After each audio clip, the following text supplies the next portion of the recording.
will be pushing back against the Republican efforts to jam this far-right extreme budget down the throats of the American people. And we wanted to make sure that heading into that fight, we were very clear with our Republican colleagues. There will not be a single Democratic vote to take away the health care of the American people. Not a single Democratic vote. If you are someone who voted for this president in the last election and you don't like what you are seeing, we are here to fight for you. Because what is clear is that Republicans in Congress and this administration don't care about anyone but billionaires that fund their campaigns. They are willing to hurt everyone. People who voted against them, and yes, people who voted for them. All to help the wealthiest among us. You know the song from the beginning. I will build this world from love. Yada da da da yada da da. And you must build this world from love. Yada la la la yada la la. Talk about the current issues. People are frustrated, people are angry, people are fearful about what's happening with the cuts in Washington, D.C., the tariffs. All right, guys, so we got to talk about the Democrat Party, a party that is becoming more and more and more desperate as they are trying to find reasons to rally their base against President Trump. Okay, they've been boohoo, whining and crying, kicking and screaming about constitutional crisis, right? They've been going to other countries to rescue illegals. They have called judges that obstruct justice heroes. I mean, they have shown us that they are a radically far left party, especially on the topic of illegal immigration, okay? And with that being said, their propaganda isn't really working, okay? Like, for example, when it comes to the woke judge that was arrested, everybody can see the propaganda from the Democrats that are boohoo, whine, and crying foul, right? Talking about how nobody is above the rule of law, while at the same time, apparently they want to put judges above the rule of law. Even Eli Honig from CNN admitted that Democrats look like huge hypocrites right now. Take a look. He is being treated no better or worse than anyone else. This is not selective prosecution, that this is not somebody who's singled out, that he is being treated just like anyone else. That is what it means to have a rule of law. That is what the Justice Department is really signaling and messaging here, is that everyone will be treated, as Merrick Garland has said, as, equally in this country. This is really a great day for America. So there has been a violation here that we know for sure, and it is not the judge. Right, exactly. You don't do it. Even if you thought that there was a ground for doing this, the judgment call that you thought that this is the case to bring, it tells you everything. There is no adult in the room who would have said, "Are you kidding me? Why would you possibly do this?" And the answer is because we want to send a signal to the judiciary, and that's what you shouldn't be doing. This is where some of the hypocrisy to me comes out, Michael, because I've seen a lot of garment rending. Oh, he from liberals, let's just say it. How dare he arrest a judge? It is an intrusion on the sacrosanct nature of our courts. I agree that you have to think harder about it and be more careful about it as a prosecutor. But these are the same folks who were gravely intoning when Donald Trump got arrested. No man is above the law. Well, no judge is above the law either. And I know plenty of judges who, if a non-judge had done this, had shown someone a back door to help them get away from arresting agents, would bring the house down on them. So, look, I do think it's a fair point to say that's a precipitous line to cross if you're a judge or if you're a prosecutor charging the judge. But I think the prosecutors, based on this complaint, we always have to say it's a complaint, they have to prove it. But I think the charge here is warranted. I do think this judge committed a crime. I've seen some really interesting gymnastic style contortions to try to explain why it maybe isn't a crime. I mean, that'll be litigated at a trial, but I don't see it. Look, when you look at this whole complaint, I don't see any way to objectively look at this and say the judge did not have intent to block this arrest. Yeah, so you seen that, you heard that. Now, this is the reality for the Democrats that are boohoo, whining, and crying about this judge, okay? It is not a good look for them to defend this judge when this judge clearly was breaking the law, right? You can't come out here and talk about how nobody's above the law, but then defend these judges who are clearly breaking the law, okay? When the CNN analyst is saying that this case is a pretty strong case against the judge, you know that the case is extremely strong, right? That this judge is probably in big, big, big trouble. So now Democrats are going to revert back to the situation they were boohoo whine and crying about just a week ago. Okay, Obrego Garcia, the illegal immigrant, alleged gang member that is still locked up in El Salvador. Okay, but you know that Democrats don't really want to talk about Obrego Garcia because Democrat leader Hakeem Jeffries was confronted on whether or not it is a good idea for Democrats to continue to go to El Salvador to rescue illegal immigrants.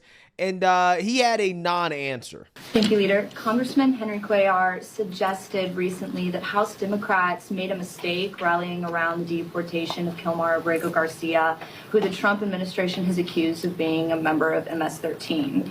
What is your reaction to the congressman's statement, and would you encourage any other House Democrats to go to El Salvador to protest against the detention of Abrego Garcia? Our reaction is that Donald Trump has the lowest public approval rating of any president in modern American history.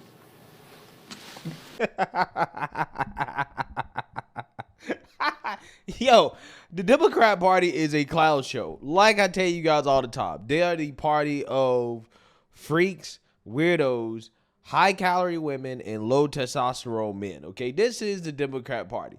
They have absolutely nothing. Okay, Hakeem Jeffries, with a straight face, cannot tell you whether or not it's a good idea for Democrats to leave the country, to go to foreign countries, to kidnap their citizens and bring them back to the United States of America. Okay, so again, they're kind of stuck between a rock and a hard place in regards to whether or not they want to continue to defend that guy. But this is all they got at this point because the judge stuff is not going to work. So now the deranged Democrats have decided that it's a good idea to impeach President Trump on behalf of the illegal immigrant gang member. And that is what has led Indian-born Congressman Shri Thanedar, a Democrat from Michigan, to file articles of impeachment against President Trump, right? This guy is bringing forward 7 articles against the president. Take a look. This is Congressman Shri Thanedar. Donald Trump has already done real damage to our democracy, but defying a unanimous 9-0 Supreme Court ruling, that has to be the final straw. It's time we impeach Donald J. Trump. The court said the wrongfully deported Kilmer Garcia must be allowed to return and receive due process. Trump ignored it. He ignored the Constitution. He ignored the very checks and balances that keep our democracy intact. This isn't an isolated incident. It's part of a dangerous, deliberate pattern. That's why today I introduced a resolution to impeach Donald J. Trump, outlining 7 articles of impeachment. Article 1, obstruction of justice and abuse of executive power.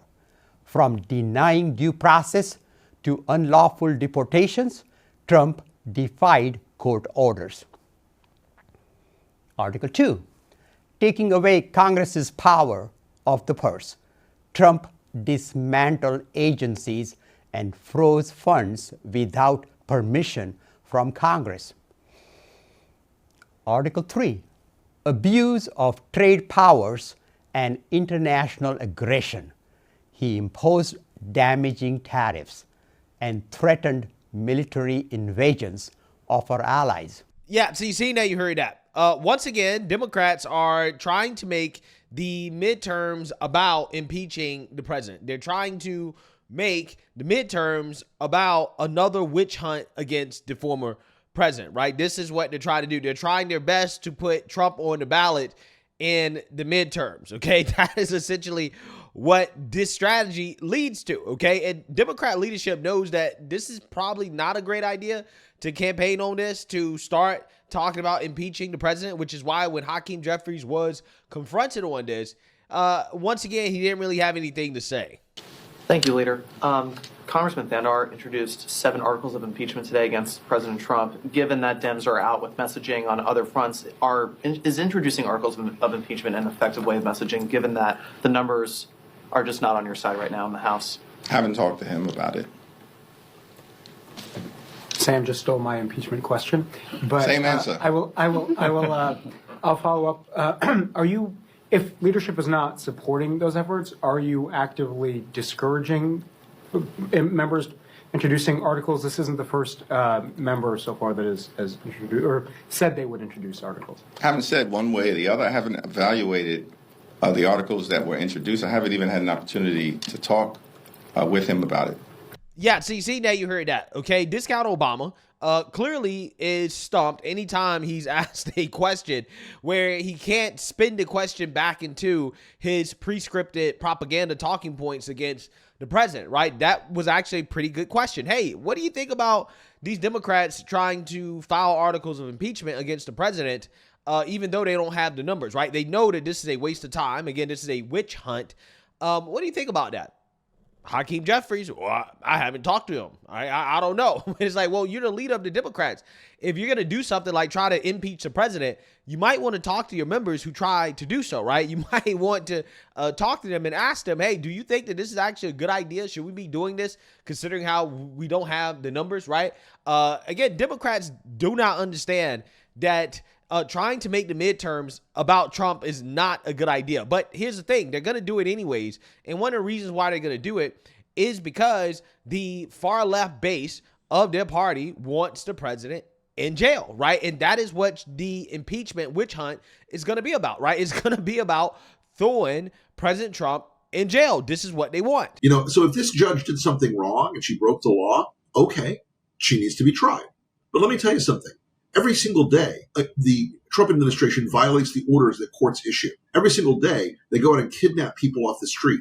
Every single day, they take people who are in this country on legal status, who have not committed a crime, and deport them to a foreign gulag prison camp. So I don't think you're at the end of the abuse of judicial power and executive power in this. You're at the beginning. This is a way they're trying to intimidate people. But I will tell you, when this is all over, when this is all said and done, Tom Homan and Kristi Noem and Kash Patel and Danny Bing Bong Dildo are going to fucking prison because they are using federal executive power to arrest people illegally. They are defying court orders every single day. They are behaving in a way that is going to put them in jail. And I, for one, am here for it. Yeah, so again, that is what Democrats and the far left lunatics are going to try to make the midterms about. They're going to try to make it about impeaching the president, removing the president, even though there's no chance that Democrats can take back the Senate. So again, it's just not happening, right? It's just not going to happen. But they're going to try to make it about impeaching the president, trying to remove him, and having him thrown in jail. And if that's what they want to make it about, right? If they want to make it about trying to throw members of the Trump administration in jail, then I welcome that, right? 100%, because all that's going to do is just going to motivate Trump voters to get out and vote. Right? And see, again, this is why I try to tell you guys about Democrats falling into a trap. They think that because the liberal media is putting out propaganda fake polls that show President Trump's approval sliding, right? They think that, oh, well, that means that we must be winning. No, Democrat approval is in the low 20s, okay? There is no political entity in this country that is more unpopular than the Democrat Party, okay? Maybe the mainstream liberal media, but that's it. That one's going to stick with me for a while because that's pretty harsh. But Don, it is not all good news for Democrats. We have to point this out because the Washington Post poll shows Americans still trust Trump over congressional Democrats when it comes to dealing with the country's major problems. And they see Democrats as being a bit more out of touch. How did Democrats convince voters they can and will fight for them? Well, Democrats are looking for a champion, and I continue to suggest here and other places that that champion is likely going to come from somewhere outside of politics. I don't know if Stephen A. Smith is the answer, but I can tell you that the American people are looking for that muscular, kind of masculine-based answer. And, you know, we honestly have nobody right now on the left with the individual magnitude to match the bully pulpit of the presidency. So I think the search is going to go on for some time. What does that look like in terms of manifesting itself in 2028 candidates? I'm not exactly sure, but I do know there's no individual member of the House or individual member of the Senate right now who would fit the bill because we simply don't have the significance of platform to match the White House. Glad to see Hakeem and Cory Booker out there doing their thing right now, but it's hard to suggest that that will match even the magnitude of a basic White House press conference. So Democrats, I think that the bench is open, and broadly, we're looking for leadership, and it should be extremely inclusive and provide a broad opportunity for a lot of people to step up, even if that means they're coming from outside of the traditional realms of political. So Democrats, again, they're not winning, right? But they're running around trying to take victory laps because people, at least temporarily, have been fooled by the mainstream liberal media propaganda, right? But the reality is this, is that, if they want to try to make the midterms about impeaching the president and removing him from office, the only thing that they're going to do is that they're just going to motivate Trump voters to get out and vote, right? Because ultimately, they're going to be putting President Trump on the ballot. And every time you put President Trump on the ballot, he wins, right? He wins for the most part, right? He wins. So again, if that's what they want to do, if they want to put Trump on the ballot, if they want to give people another reason to come out and vote, okay, in order to keep the president in office, to keep the president from having to undergo the impeachment witch hunts, then I'm totally fine with that, right? I am totally cool with that, right? That plays into our advantage. And again, that Trump derangement is just going to drive them insane. So again, that's what you have at this point. The Democrats are 100% an obstructionist party. And again, once things calm down, once the economy gets better, when you get peace between Ukraine and Russia, right? When these trade deals are made, when the stock market is at an all-time high again, when inflation is under control, when interest rates drop, when the GOP passes the largest supply-side stimulus in American history, I personally believe that Democrats are going to regret trying to take an early victory lap, okay? Because again, it's only been 2 or 3 months. It's only been 2 or 3 months. We still got a whole year, okay, and more, and some before the midterms. And I really do believe that the Trump administration, they're going to be in a much better place a year from now. And Democrats are still going to be in the low 20s, who knows, maybe even single digits when it comes to their approval. I mean, at this point, it's probably already there. We know that the polls are rigged to make Trump look worse than he is and to make Democrats look better than they are. So who knows, right? I'm just saying that Democrats, unless they can figure out a way to do something besides obstruct Trump, I don't think that this is going to work out for them, right? I really do not think that making the midterms about impeachment is the move, right? Because again, they're just going to motivate a ton of Trump supporters to come out and vote. And yeah, that's not going to be good for them. But let me know what you guys think. Make sure you like, comment, and subscribe. Most importantly, share a Black conservative perspective. Peace.